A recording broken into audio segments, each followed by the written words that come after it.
First unit solution है और जो हमारा चैनल का नाम है वो है केम टॉक्स।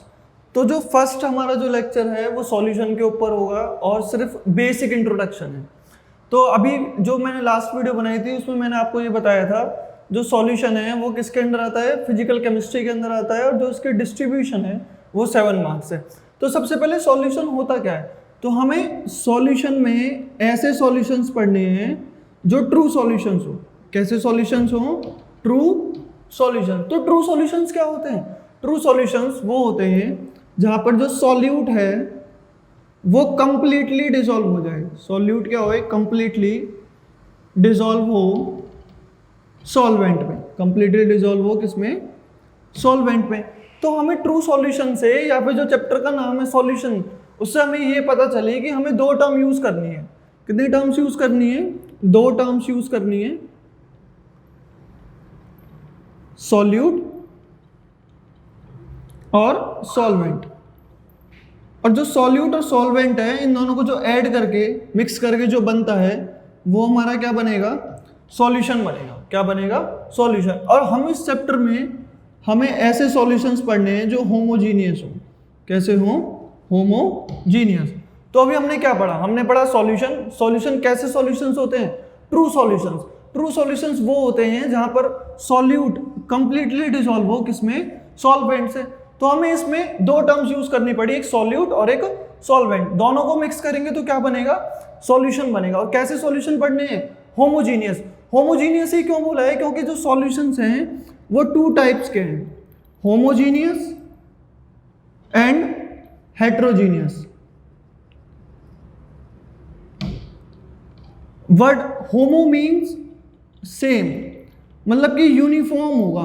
क्या होगा? यूनिफॉर्म। ऐसे सॉल्यूशन जो हर तरीके से कैसे हो? सेम हो, यूनिफॉर्म कॉम्पोजिशन हो। Hetero means different. Hetero means different.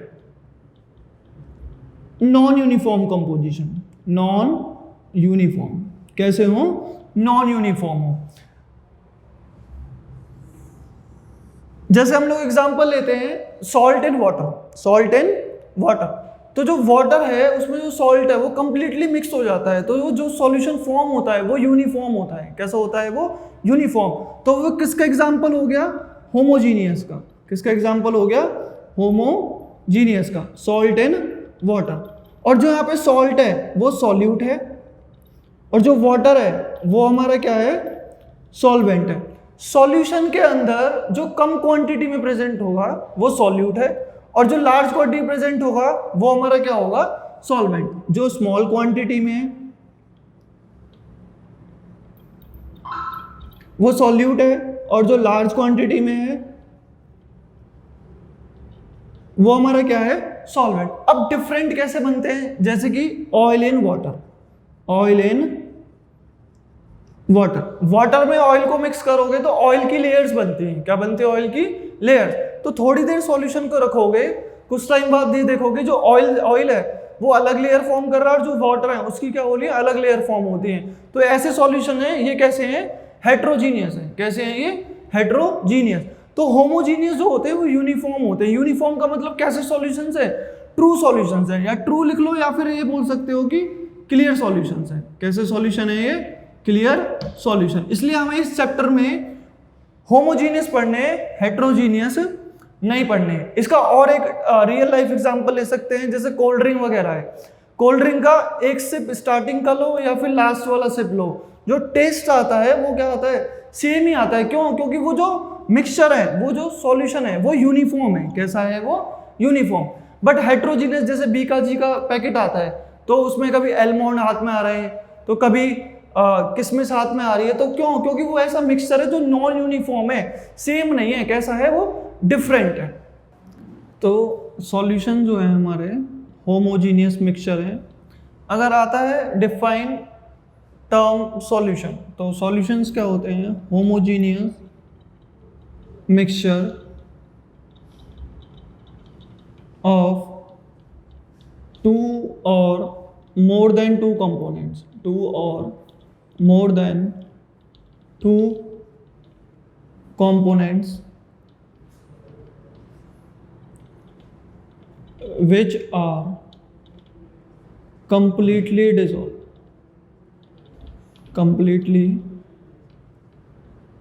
dissolved to each other and uniform composition.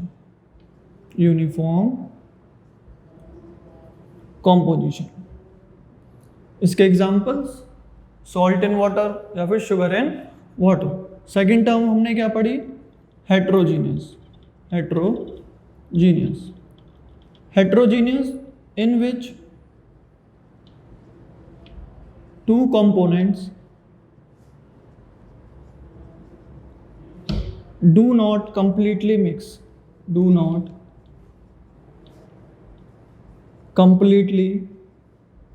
mix with each other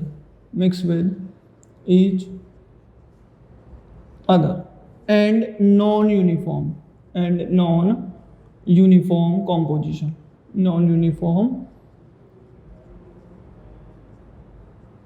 composition. Example oil and water. तो जो हमें इस चैप्टर में पढ़ने हैं, हमें होमोजीनियस पढ़ने हैं, हेट्रोजीनियस नहीं पढ़ने हैं. क्यों? क्योंकि जो होमोजीनियस हैं वो हमारे ट्रू सॉल्यूशंस हैं, इसलिए हमें होमोजीनियस पढ़ने हैं. सेकंड और टर्म हमने क्या यूज करी थी? सॉल्यूट क्या होते हैं? वन और more component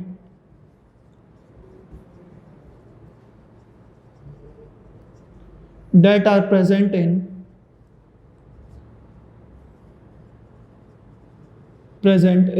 solution other than solvent.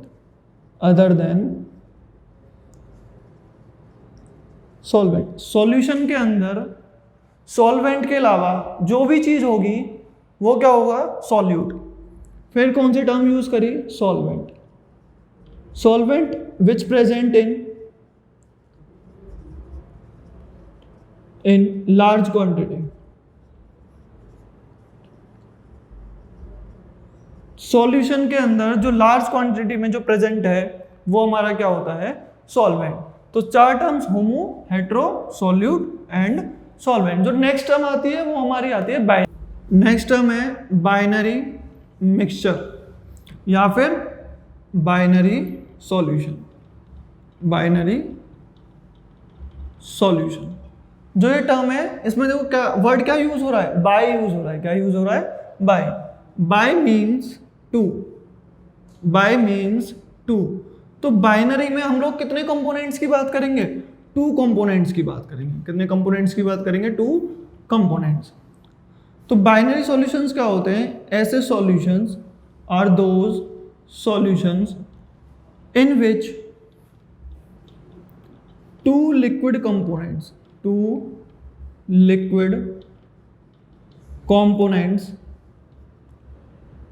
are completely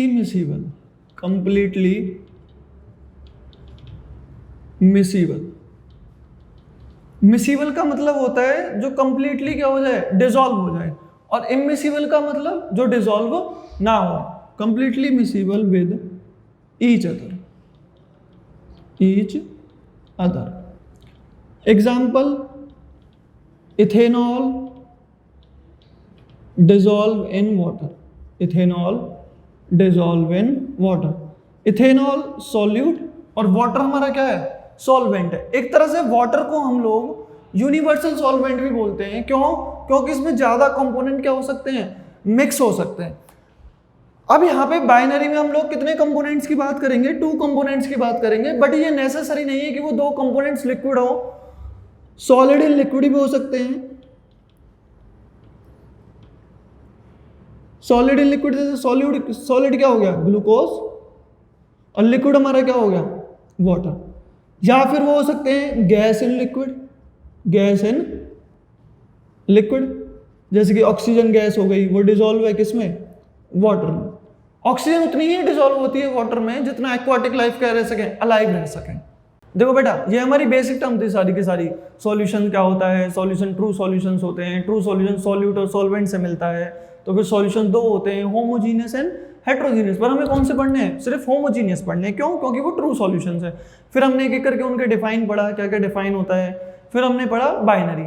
फिर हम लोग जो इसके बाद जो टॉपिक पढ़ेंगे हम लोग सेकंड टॉपिक जो है वो कंसंट्रेशन टर्म्स है। क्या है वो? Concentration terms. कंसंट्रेशन टर्म्स काफी सारी हैं। Molarity, molality, normality,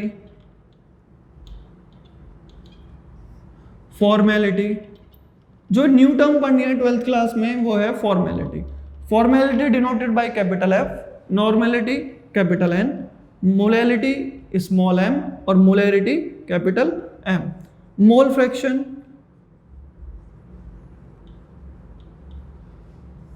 parts per million, percentage, weight by weight, volume by volume and weight by volume. फिर हम कुछ टर्म्स पढ़ेंगे vapour pressure terms. Vapour pressure, vapour pressure में हम लोग दो लॉ पढ़ेंगे। जो फर्स्ट लॉ है हेनरीज लॉ और सेकंड लॉ है रॉड्स लॉ। इसके बाद जो लास्ट टॉपिक होगा हमारा वो हमारा होगा colligative properties. Colligative properties,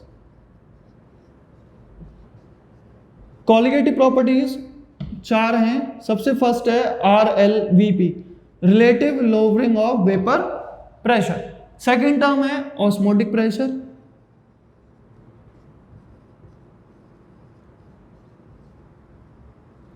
third term है एलिवेशन इन बॉइलिंग पॉइंट।